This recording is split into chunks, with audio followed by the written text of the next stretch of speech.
தோழர் வணக்கம் தோழர். வணக்கம் வணக்கம் வணக்கம் வணக்கம். 10 நாளா 13 நாளா பரப்புரையை செய்து முடிச்சுட்டு ஆமா தோழர், நம்மளுடைய தோழர்கள்லாம் இந்த பொதுக்கூட்டத்தை ஏற்பாடு பண்ணியிருக்காங்க. சிறப்பான ஒரு விஷயம், சிறப்பான விஷயம். ஆமா தோழர். ஆமா 13 நாளா கடுமையான உழைப்பு. ஆமா ஆங்காங்கே சென்னை முழுக்க ஆமா தோழர், பல்வேறு பகுதிகளில் இந்த பரப்புரை கூட்டங்களை நடத்தினாங்க. சிறப்பாக நடந்துச்சு. பல்வேறு திருமுனை கூட்டங்கள் நம்ம நடத்தியிருக்கோம். ஆமா தோழர், பல்வேறு தலைப்புல நம்ம நடத்தியிருக்கோம். பல்வேறு தலைப்புகள்ல ஆண்டுதோறும் நடத்தியிருக்கோம். ஆண்டுதோறும் ஒரு பரப்புரை. ஆமா தோழர். என்ன கல்விக்காக, வேலைவாய்ப்பு உரிமைக்காக, மூட நம்பிக்கைக்காக ஒன்னொருத்துக்கு ஒரு பரப்புரையா நம்ம நடத்திருக்கோம். ஆமா தோழர். இது என்னதுக்கு நம்ம நடத்துறோம்? இதா? ஆமா. இத ஏன் தோழர்? ஆமா, எத்தனையோ பரப்புரை நடத்திருக்கோம். ஆமா, ஆண்டுதோறும் திராவிடர் விடுதலைக்காக துவக்க நாளான ஆமா தோழர் ஆகஸ்ட் 12 ஆரம்பிச்சா ஏதோ ஒரு தலைப்புல ஆமா தோழர் மக்கள் எல்லாம் பாதிக்கப்படக்கூடிய பிரச்சனை எடுத்து நம்ம எல்லாம் வந்து பரப்புரை இயக்கம் நடத்திக்கிட்டு இருக்கோம். இந்த பரப்புரை நோக்கம் என்ன தெரியுமா? என்ன தோழர்? ஜாதி நமக்கு அவமானம், மனிதம் நமது அடையாளம். என்ன தோழர்? நீ எல்லாம் மனுஷன்டா அப்படின்னு சொல்றதுக்கு ஒரு பிரச்சாரம். உலகத்துல எங்கேயுமே நடக்காதுங்க. உலகத்துல எங்கேயும் நடக்குமா? எங்கேயும் நடக்காது தோழர். ஆனா இங்க தான் நடக்குது. நம்ம தமிழ்நாட்டுல தான் நடக்குது. ஒரு அவலமான நிலையில தான் நம்ம இந்த பரப்புரையை செஞ்சு. உண்மை தோழர். ஒரு வருத்தத்தோட. ஏன் தோழர்? மனவேதனை. எத்தனையோ பரப்புரை நடத்திருக்கோம். ஆனா இத நடத்தும் போது ஒரு மனவேதனை இருக்கு. ஏன் நம்மலாம் ஜாதியை வந்து அவமானம் சொல்றோம் இல்லையா? ஆமா தோழர். சில பேர்லாம் ஜாதி தாண்டா எனக்கு மானம்னு வாழ்றான். அதை ஒழிக்கிறதுக்காக நம்ம பரப்புரை செஞ்சிருக்கோம். ஆமா தோழர். இது ரொம்ப ரொம்ப முக்கியமான ஒரு பிரச்சனையா இருக்குது. ஆமா தோழர். தமிழ்நாட்டுல ஆணவ கொலைகள் நடந்துட்டு இருக்கு. ஆமா தோழர், ஆணவ கொலை. ஆமா, பல்வேறு கொலைகள் நடந்து தமிழ்நாட்டு ஃபுல்லா நடந்து முடிச்சுட்டு இன்னைக்கு நம்ம பிரச்சாரம் பண்ணி இன்னைக்கு வந்து திருவிழைகள் நடத்திட்டு இருக்கோம். எங்க பார்த்தாலும் ஆணவ கொலை. ஆமா தோழர். இதை தடுக்க சட்டம் கேட்டுன்னு இருக்காங்க.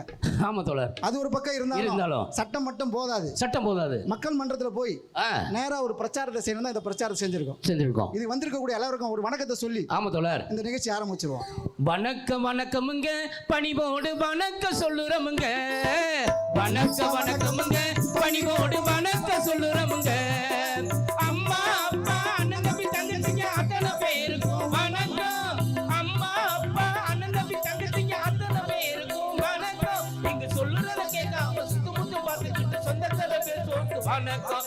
இங்க பாடுறத கேட்காம சுத்துமுத்து பார்த்துக்கிட்டு சொந்தத்தல பேர் போக்கு வணக்கம். வணக்கமுங்க, பணிவோடு வணக்கம் சொல்லுறமுங்க. வணக்கமுங்க, பணிவோடு வணக்கம் சொல்லுறமுங்க. வணக்கத்தோட ஆரம்பிச்சிடும் தோழர். ஆமா, இந்த பிரச்சனையை பத்தி பேசுவோம் தோழர். உங்கள்ட்ட பேசிட்டே இருந்தா நடக்கும்.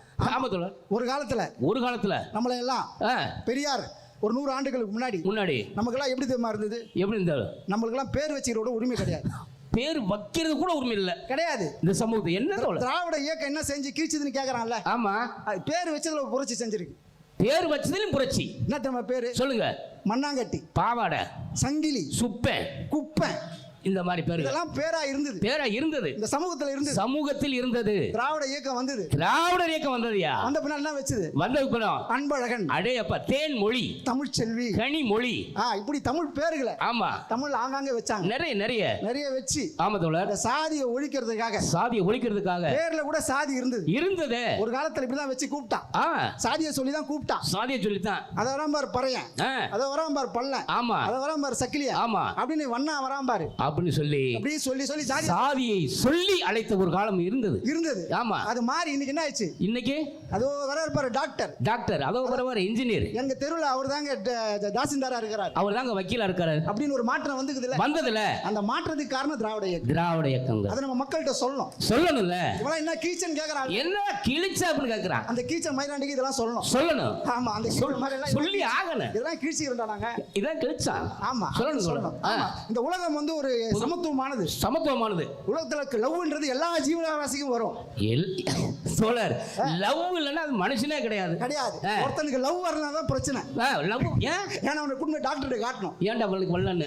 ஏன்டா வரல வந்தாதான் வந்தா பிரச்சனை இல்ல, வரலனா தான் பிரச்சனை, வரலனா பிரச்சனை. சரி தோழர், ஏதோ பிரச்சனை இருக்குன்னு டாக்டர் கூட்டிட்டு போகணும். ஆமா, அப்படி உலகம்ன்றது இயற்கையை சூழ்ந்தது. கண்டிப்பா தோழர். இங்க வந்து ஜாதி ஏற்றத்தாழ்வு கிடையாது. ஏதோ மனுஷன் உழைச்சி நெல்லு போடுறான், நம்ம சாப்பிடுறோம். எவனோ பஞ்சு வச்சு நெய்யறான், நம்ம சட்டை போறோம், துணி போறோம். எல்லாருடைய உழைப்பு இந்த சமூகத்துல இருக்கு. எல்லா மனிதனும் சமம் அப்படின்னு சொல்லணும். காற்றும் நீரும் வானும் நெருப்பும் பொதுவில் இருக்குது. மனிதன் காலில் பட்ட பூமி மட்டும் பிரிஞ்சு கிடக்குது. காற்றும் நீரும் வானும் நெருப்பும் பொதுவில் இருக்குது.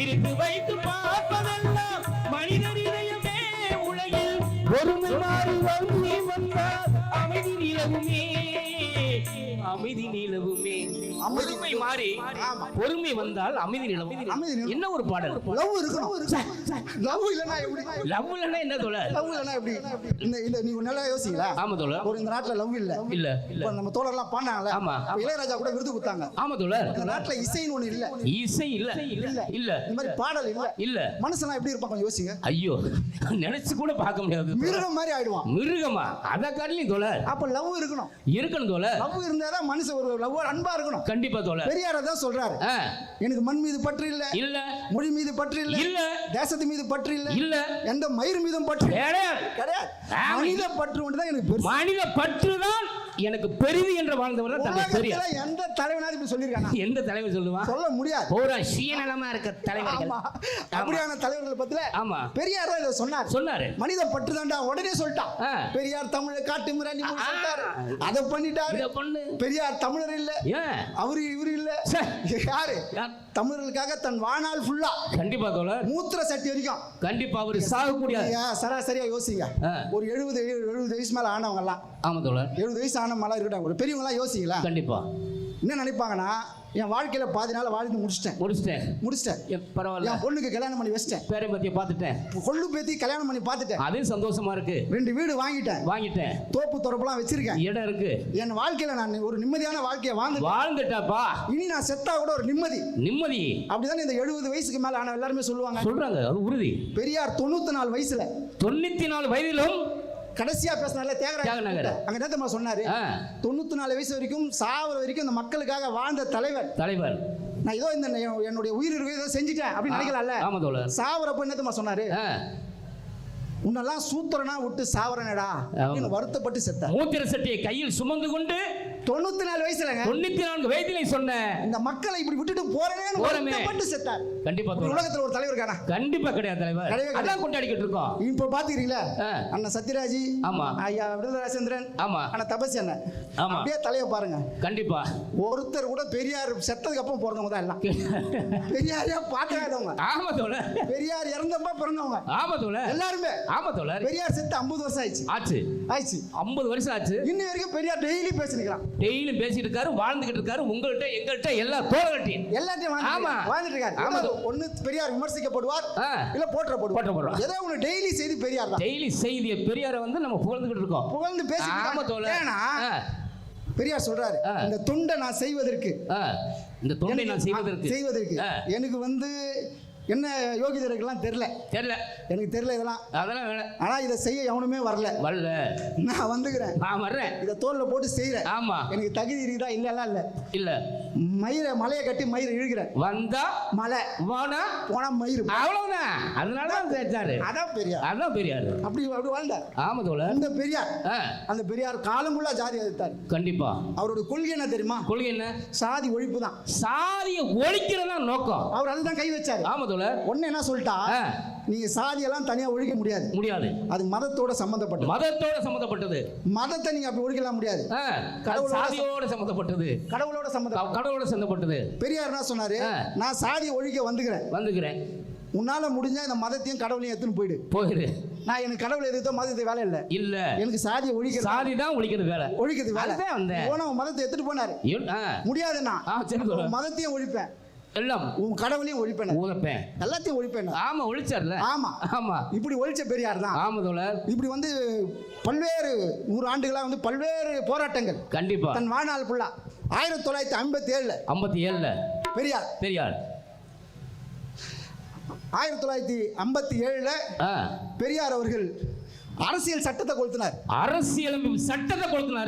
பெரியார் கொளுத்தினாரு ஆமா ஏன் தோழர் எதுக்காக கொளுத்தினார் பெரியார் ஏன் கொளுத்தினார் ஜாதி இருக்க கூடாது ஆமா அரசியல் சட்டத்துல ஜாதி பிரிவு இருக்கு இல்லையா அந்த பிரிவு இருக்க கூடாது என்பதற்காக அரசியல் சட்டத்தை கொளுத்தினார் இன்னி வரைக்கும் ஜாதி அந்த பிரிவுல அரசியல் சட்டத்துல இருக்குது 1957 கொளுத்தினார் பெரியார் கொளுத்தினார் சரி தோழர் கொளுத்துற வரைக்கும் அரசியல் சட்டம் எழுதுனாங்க இல்லையா? ஆமா.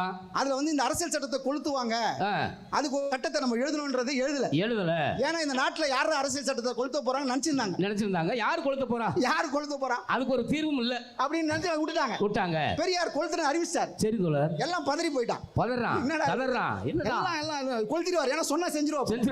பெரியார் கிட்ட ஒரு பிரச்சனை, சொல்ற வரைக்கும் ஓகே, சொன்னா பொண்ணு அதை செஞ்சிருவோம் அப்படின்னு அவசரமா ஒரு சட்டத்தை போடுறாங்க. என்ன சட்டத்துல இந்த மாதிரி இந்த கொளுத்துனாக்கா 3 ஆண்டு தண்டனை, 3 ஆண்டு சிறை தண்டனை, 3 ஆண்டு சிறை தண்டனை. சரி தோழர் அப்படின்னு அறிவிச்சாங்க. அறிவிச்ச உடனே பெரியார் அறிவிக்கிறார். அப்படி மீறி அறிவிக்கிறார். சரி தோழர், என்ன அறிவிக்கிறார் தெரியுமா? என்ன அறிவிக்கிறாரு? இன்னைக்கெல்லாம் நம்ம போராட்டம் பண்ணுவீங்க தோழர்களே, வச்சுங்க நம்ம தோழர்களே இன்னைக்கு எல்லா இயக்கம் இல்ல எல்லா போராட்டம் கண்டிப்பா காலையில அரெஸ்ட் பண்ணி மண்டபத்துக்கு விடுறாங்கல்ல, மண்டபத்துல விட்டுருவாங்க. ஒரு நாள் கைது மண்டபத்துல வச்சு தோழர் போராட்டம் தோழர் சொன்னவி தோழர் நான் கலந்துக்கிறேன், அரெஸ்ட் ஆக மாட்டேன்னு. இன்னைக்கு சூழ்நிலை அவ்வளவுதான் தோழர். ஏன்னா வேலைக்கு போனோம் தோழர், கண்டிப்பா போராட்டத்தில் கலந்து கைதி ஆக மாட்டேன்னு. ஆமா அப்படிதானே? ஆமா தோழர். பெரியார் அன்னைக்கு அறிவிச்சாரு 3 ஆண்டு தண்டனை. அந்த 3 ஆண்டை ஏத்துட்டு யார் போறீங்களா வாங்கினாங்க. சரி தோழர், எவ்வளவு பேர் வந்திருப்பாங்க சொல்லுங்க? எவ்வளவு பேர் வந்திருப்பாங்கன்னு? 10,000 பேர் 10,000 பேர் கலந்துக்கிட்டாங்க. அப்பவே பேர் கொடுத்தாங்க. 3,000 பேர் கலந்துக்கிட்டாங்க, ஜெயிலுக்கு போனாங்க. உடனே எவ்வளவு பெரிய விஷயம், கடுமையான சட்டத்தை கொண்டு வந்தாங்க. சரி தோழர். அப்ப அண்ணா இருக்கார்ல, முந்த நாள் போச்சுல. ஆமா தோழர், பிறந்த நாள் போச்சுல. ஆமா, பேர் செஞ்சான் அண்ணா சொன்னார் சட்டமன்றத்தில். என்ன சொன்னாரு சொல்லுங்க தோழர்? நீங்க இந்த சட்டத்தை எல்லாம் பெரியார பயமுத்த முடியாது, ஒண்ணும் முடியாது, நீங்க பயப்பட நினைச்சுக்காதீங்க. ஆமா தோழர், பெரியார நான் குழந்தை மாதிரி அழுது பார்த்திருக்கேன். பெரியார் கோவப்பட்டு பார்த்திருக்கேன். பெரியார் குழந்தை மாதிரி உழுந்து சிரிச்சு பார்த்திருக்கேன். பெரியார் ஒரு நாள் கூட நான் பயந்து பார்த்ததில்லை அப்படின்னு சொன்னவர் தான் பேரறிஞர் அண்ணா. கூட இருந்தவர் இல்லையா? ஏன் தெரியுமா? இன்னைக்கெல்லாம் நம்ம போராட்டம் பண்ணிட்டு பெயில்லாம் கேட்கறோம்ல. ஆமா தோழர், 2 நாள் எத்துருவீங்களா? ஆமா ஐயா, ஒரு நாள் ஐயா நான் பாப்பா மகன் வந்திருக்கிறேன். ஆமா, போராட்டம் முடிச்சு சிறைக்கு போனோன்னே அதிகபட்சம் 15 நாள் ஆகுங்க. 15 நாள் ஆகும் அப்படின்னு சொல்றோம் இல்லையா? ஆமா. பெரியார் அப்பெல்லாம் கிடையாது. எந்த போராட்டத்தை செஞ்சாலும் சரி தோழர் போய் சொல்லுவார், நான் தான் செஞ்சேன். ஆமா, இதுக்கு அதிகபட்ச தண்டனை என்ன ஆகுதோ அதை கொடு அதை ஏத்துப்பான். ஆமா, ஏத்து உள்ள போயிருப்பார். சரி தோழர், அதுதான் பெரியாருடைய போராட்ட வரலாறு. அதுதான் போராட்ட வரலாறு. ஆமா, போராட்டத்தை ஒரு நாள் குறிச்சா செய்வார். நாள் குறிச்சு தான் செய்வார், முன்னாடி அறிவிச்சிருவார். அந்த நாளும் ஒரு குறிப்பிட்டத்தக்க நாளா இருக்கும். கண்டிப்பா தோழர், அதுதான் பெரியார். ஆமா, இப்படி சமத்துவத்தை ஜாதியெல்லாம் நம்ம ஒழிச்சு பிரச்சாரம் பண்ணிட்டு ஆமா மக்களிடையே இப்படி வந்து ஒரு கூட்டத்தை நடத்தி ஆமா இன்னமும் நீலாம் மனுஷன்டா நீ மிருகங்களடா, ஐயோ யாரையும் கொல்ல கூடாதுடா என்ன தோழர் அப்படின்னு சட்டம் கேட்டுக்கிறோம். அரசியல் கட்சிகள் எல்லாமே இன்னைக்கு அண்ணன் திருமாவளவன் பாப்பா எல்லாம் வந்து இதுக்கான ஒரு ஆணவ சட்டம் கேட்கறோம். ஆமா, அந்த சட்டத்தை கொண்டு வரதுக்கான நியாயம் இருக்கு தோழர். ஐயா போன வாட்டி பேசுறப்ப பல காரணங்களை சொன்னாரு. கண்டிப்பா. ஆனா இன்னைக்கு சட்டங்கள்லாம் யார்கிட்ட இருக்குன்னா பெரிய பாப்பாட்ட பெரியார் என்ன சொன்னாரு, நம்மளாம் கொஞ்சம் கொஞ்சமா படிச்சு இப்பெல்லாம் முதல் தர பட்டதாரியா வந்துருவோம்ல. ஆமா, கொஞ்சமா நம்ம அதிகாரத்துக்கு வரும்போது உயர் பதிவான உச்ச நீதிமன்றத்துல பாப்பா நீதிபதியா இருப்பான். உயர் நீதிமன்றத்துல உச்ச குடும்பி வச்ச பாப்பான் தான் இருப்பான், நீதிபதியா இருப்பான். அங்க போனா எல்லாத்தையும் கெட்டுருவான். எல்லாம் போச்சு. சொன்னது இன்னி வரைக்கும் நடக்குதா இல்லையா? நடந்துகிட்டு தான் இருக்கு. அன்னைக்கு சொன்னாரு இன்னி வரைக்கும் எதிர்கால உச்ச நீதிமன்ற நீதிபதி. ஆமா தோழர், உயர் நீதிமன்ற நீதிபதி. ஆமா, எல்லா அதிகார மட்டத்திலும் ஆமா பாப்பான் தான் இருக்கிறான். அவன் தான் இருக்கான். அம்பேத்கர் அவர்கள் சட்டம் எழுதும்போது இந்த எளிய மக்களுக்காக தாழ்த்தப்பட்ட பிற்படுத்தப்பட்ட மிக பிற்படுத்தப்பட்ட மக்களுக்காக கல்வி உரிமைகளுக்காக சில பாதுகாப்பு சட்டங்களை உருவாக்கி ஆமா தோழர் அந்த சட்டங்களை யாருக்கு இருக்கணும்னு நினைச்சோமோ எளிய மக்களுக்காக இருக்கணும். கண்டிப்பா. ஆனா அப்பயே அண்ணன் வந்து எம்ஜிஆர் உடைய தீவிர ரசிகர். ஆமா, நம்ம முதல் பாட்டு எம்ஜிஆர் பாட்டு, இதுக்கு எம்ஜிஆர் ஒரு பாட்டு பாடுகிறார். ஆமா தோழர், பாட்டு ஒன்று எங்கள் ஜாதியே, ஒன்று எங்கள் நீதியே, ஒன்று எங்கள் ஜாதியே, ஒன்று எங்கள் நீதியே, உழைக்கும் மக்கள் யாவரும் ஒருவர் பெற்ற மக்களே, உழைக்கும் மக்கள் யாவரும் ஒருவர் பெற்ற மக்களே.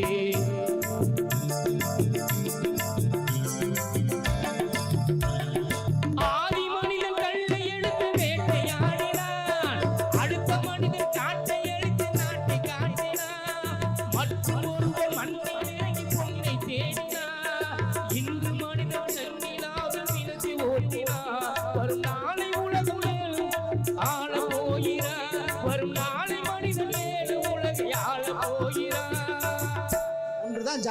ஜாதி ஜாதினா ஒரு ஜாதி தான். ஒரே ஜாதி ஒரு ஆண் பெண் பெண் தான். அப்பலாம் வந்து மனுஷன் எல்லாம் ஒழிச்சு மனுஷன் தான் எல்லாம் ஒழிந்து போறாங்க. ஆமா தோழர். இன்னைக்கு சட்டங்கள் நான் சொன்னோம் இல்லையா? ஆமா தோழர். உச்சநீதிமன்ற சட்டங்கள் எல்லா சட்டங்களும் எளிய மக்களுக்கு இல்லைன்னு சொல்லல. ஆமா. அதுக்கு ஒரு பாடல் இருக்கு. என்ன தோழர்? ஆமா. அப்பதுக்கு ஒரு பாடல். ஆமா. வலிமை உள்ளவே வச்சது எல்லாம் சட்டமாகாது தம்பி, சிலர் வாழ உழைப்பவர் சொல்லுவதெல்லாம் சட்டமாகணும் தம்பி.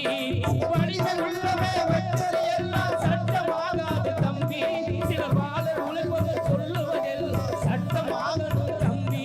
இதில் மகத்துவம் உண்டாகணும், அதிலே சமத்துவம் உண்டாகணும், அதில் மகத்துவம் உண்டாகணும், அதிலே சமத்துவம் உண்டாகணும். நாம பாடுற பாட்டும் ஆடுற கூத்தும் படிப்பினை தந்தாகணும், நாட்டுக்கு படிப்பினை தந்தாகணும். ஆமா, படிப்பினை தந்தாகணும். இப்படிலாம் ஒரு காலத்துல பாடி பாடல புரட்சிகர பாடலை பாடி ஆமா தோழர். திராவிட இயக்கங்களும் ஆமா தோழர். கலைஞர் உள்பட கலைவாணர் உள்பட பட்டுக்கோட்டை உள்பட ஆமா தோழர். தத்துவ பாடல்களை அப்படியே 80களை வந்தோம். சில ஜாதிய படங்கள் எல்லாம் வந்துச்சு. நிறைய வந்து தோழர். ஜாதி பெருமைகளை பேசுற படங்கள் நிறைய. ஆமா ஆமா தோழர். அன்னைக்கு உச்சத்துல இருந்த நடிகர்களே ஆமா வந்து வந்தாங்கல்ல. ஆமா அப்படி விஜயகாந்த் ஒரு படம் நடிச்சாரு. ஆமா தோழர். என்ன படம் அது? சின்ன கவுண்டர். கண்ணு பட போகுதையா சின்ன கவுண்டரே, சுத்தி போட வேணும் ஐயா சின்ன கவுண்டரே, உனக்கு சுத்தி போட வேணும் ஐயா சின்ன கவுண்டரே. ஆமா, கவுண்டர் பெருமைகளை பாடுறது 80களில் இந்த மாதிரி படம் வந்தது. அப்படியே வந்து ரஜினிகாந்த் ஒரு படம் நடிச்சார். ஆமா தோழர். எஜமான் ஒரு படம். எஜமான் காலடி மண்ணெடுத்து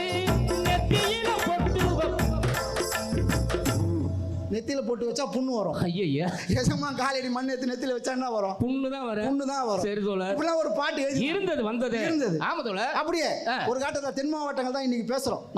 கொலைகளுக்கு வந்து தென் மாவட்டம் உசிலம்பட்டி பக்கம் ஆரம்பிச்சு அப்படியே வந்துச்சு. அண்ணன் பாப்பா மோகன் அவர்கள் பட்டியல் சொன்னார். ஆமா, 63 கொலைகள் தென் மாவட்டங்கள்லயே. அப்பா 5 வருஷத்துல 280 கொலை நோ சொன்னார். ஆமா, அந்த டைம்ல தேவருடைய அந்த பெருமைகளை தென் மாவட்டம் ஃபுல்லா இந்த பாட்டை போட்டாங்க. ஆமா தோழர். ஆமா, ஒரு காலத்துல ஜாதி அமைப்பு இருந்தது. ஐயா காலத்துல ஜாதி சங்கம் இருந்தது. பெரியார் போய் ஜாதி சங்கத்திலே பேசினார்ல. வன்னியர் சங்கத்துல பேசியிருக்காரு. ஆதி திராவிடர் சங்கத்துல பேசியிருக்காரு. முக்குலத்தோர் சங்கத்துல பேசியிருக்காரு. நாடார் சங்கத்துல பேசுறாருல. என்ன பேசுறாரு தெரியுமா? இந்த ஜாதி பெருமை எழவெல்லாம் விட்டுட்டு அவன் வேலையை பாருங்க. வேலையை பாருங்கடா. அங்க போய் அவங்கள கூட்டி உட்கார வச்சுட்டு நீ இந்த ஜாதி எல்லாம் பெருமை எல்லாம் இல்ல, உனக்கு ஒரு மண்ணு இல்ல, உனக்கு வர்றாரு புறநாறுலாம் கிடையாது, நீ எந்த அதிகாரத்திலும் இல்ல, நீ சும்மா மீசிய முடிக்கணும், இந்த மயிர் தான் பெருசுலாம் பேசக்கூடாது, ஒழுங்கு மரியாதை எல்லாம் வேலையை பாரு, படிக்கிற வேலையை பாருங்க, வேலைக்கு போற வேலையை பாரு அப்படின்னு பெரியார் போய் அந்த ஜாதி சங்கத்திலே பேசினார்ல. அன்னைக்கு ஜாதி சங்கம் எப்படி இருந்தது? அவங்களுடைய உரிமைகளுக்காக இருந்தது. வேலை வாய்ப்பு, இடஒதுக்கீடு, எங்க பிரதிநிதித்துவம் வேணும், எங்க ஜாதிக்கு இவ்வளவு ரிசர்வேஷன் வேணும். ஆமா தோழர். அப்படிலாம் அன்னைக்கு ஜாதி சங்கம் இருந்தது. இன்னைக்கு எப்படி நம்ம ஜாதி சங்கம்? இந்த பெருமைகள் அதெல்லாம் விட்டுட்டு நம்ம வந்து ஆண்ட பரம்பரை ஆமா மீசை முறிக்கிட்டு உனக்கு என்ன ஆண்ட என்ன எல்லாருமே ராஜராஜ சோழன் தாத்தா. ஆமா தோழர். இத்தனை பேர் தான் ராஜராஜ சோழன் தாத்தா தெரியல. ஆமா, எவனை கேட்டாலும் ராஜராஜ சோழன் தாத்தான்றான். இந்த ஆண்ட பெருமை. ஆமா, என்னடா ஆண்ட என்ன ஆண்ட பெருமை? என்ன ஆண்டனா ஒண்ணும் இல்ல, என்ன பெருமை இருக்குது? சரி இரு, இங்க உள்ள பிற்படுத்தப்பட்ட இந்த ஜாதி சங்கம்லாம் இருக்குல்ல. ஆமா தோழர். எல்லாரையும் கேட்கலாம். உன் ஜாதியில எத்தனை பேர் நீதிபதியா இருக்கான்? எத்தனை பேர் கலெக்டரா இருக்கான்? எத்தனை பேர் உயர் நீதிமன்ற நீதிபதியா இருக்கான்? நாடாளுமன்ற செக்ரட்டரியேட் இருக்குல்ல. ஆமா தோழர். சீஃப் செக்ரட்டரியா இருக்காங்க. ஆமா, ஃபுல்லா பாப்பான் அதிகாரத்துல. அங்கதான் இருக்க. நீ அங்க உன் ஜாதிகாரன் எவனா இருக்கான்? ஒரு ஆள் இருப்பா. பெருமைனா என்ன? என் ஆள் ஒருத்தர் ஐஏஎஸ் இருக்காரு, கலெக்டரா இருக்காரு, என் அமைச்சர் செக்ரட்டரியா இருக்காரு சொன்னா பெருமை. ஆமா, அதனால நீ உருவாக்க, அதுதான் பெருமை. எருமை மாதிரி நம்ம அன்புமதி தான் சொல்லிச்சு. அன்புமதி கூட்டத்தில் சொல்லிச்சு. ஏண்டா உங்களை பார்த்தா எனக்கு எப்பறம் லவ் வரும்? ட்ரௌசர் தராம லிங்கி கட்டின்னு வாயில கத்தி வச்சிருந்தா எப்பறம் எனக்கு லவ் வரும்? இது ஒரு பொறுமை. போஸ்ட் இந்த கத்தியை வச்சுக்கிட்டு கொலை பண்றது இதெல்லாம் ஜாதி பெருமையா இன்னைக்கு வந்து வச்சிருக்கான். ஜாதி பெருமை சொல்லி மாணவ ஜாதி சங்கங்கள் சொல்றான். பல ஜாதி சங்கங்கள்லாம் என்ன பண்றா? இளைஞர்களை ஜாதி அந்த வெறியை தூண்டி இன்னைக்கு வந்து பல இளைஞர்கள் வந்து சோசியல் மீடியாலயே தன்னுடைய ஜாதி பெருமைகளை பேசுற அளவுக்கு ஜாதி சங்கங்கள்லாம் இருந்துட்டு இருக்கு. ஆமா, அதெல்லாம் ஒழிக்கணும். கண்டிப்பா முதல்ல இந்த குரு பூஜை நடத்துறாங்க. ஆமா, எல்லா ஜாதியும் கீழே வரைக்கும் குரு பூஜை. அந்த குரு பூஜையை தடை பண்ணணும். தமிழ்நாடு அரசு வந்து முதல்ல இந்த குரு பூஜை தடை பண்ணணும். எந்த ஜாதிகாரரும் குரு பூஜை கொடுக்க கூடாது. எல்லாத்தையும் பேன் பண்ணணும். ஏன்னா வந்து இந்த ஜாதி குரு பூஜையில பாக்குறோம் நம்ம ஆயிரக்கணக்கான இளைஞர்கள் கூடி நல்ல தண்ணி வந்து ஒரு இந்த சமூகத்துக்கு எந்த பயனில்லாத ஒரு இளைஞர்களா உருவாக்குறாங்க. ஆமா தோழர், அதை தடை செய்யணும், தடை பண்ணணும். அதே மாதிரி இன்னைக்கு வந்து இணையதளத்துல பாத்தீங்கன்னா சரி தோழர், ஒரு முக்கியமான விஷயம் நடந்துட்டே இருக்குது. என்ன தெரியுங்களா? சொல்லுங்க. ஒவ்வொரு ஜாதிக்கும் மேட்ரிமோனி வச்சுட்டான். மேட்ரிமோனி, இது ஏன் ஜாதி? Matrimony, Adi Dravidar matrimony, Vanniyar matrimony.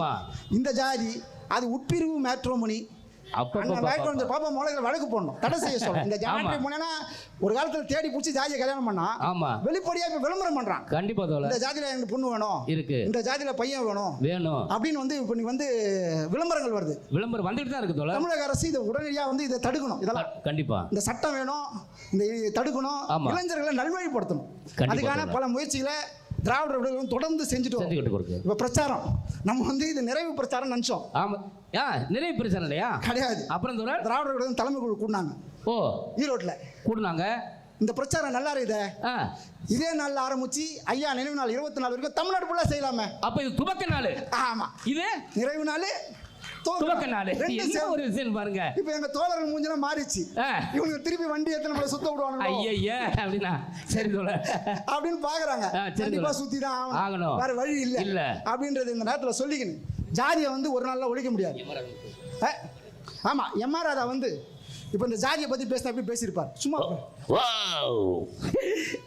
இனமான நடிகர் ஐயா சத்யராஜ் அவர்களுக்கும், ஐயா நம்முடைய விடுதலை ராஜதன் ஐயா அவர்களுக்கும் மற்றும் அனைத்துகளுக்கும் என்னுடைய அன்பான வேண்டுகோள். ஐயா சொன்னாங்க, தந்தை பெரியார் சொன்னாரு, அடை சாதியை தூக்கி போடுங்க. யாரு கேட்கிறோம்? என் ஒன்றும் கேட்கறது கிடையாது. சாதி ஆணவ படுகொலை செய்து கொண்டிருக்கின்ற ஜனங்களா, உங்களை எல்லாம் என்னை பாருங்கள். எல்லாம் மனிதர்களா, மனிதர்கள் என்ற போர்வையிலே சில மிருகங்கள் வாழ்ந்து கொண்டிருக்கின்றது. இதெல்லாம் விட்டு விடுங்கள், மனிதமாக வாழுங்கள் என்று சொல்லி அன்போடு கேட்டு விடைபெறுகிறேன். நன்றி, வணக்கம். நன்றி.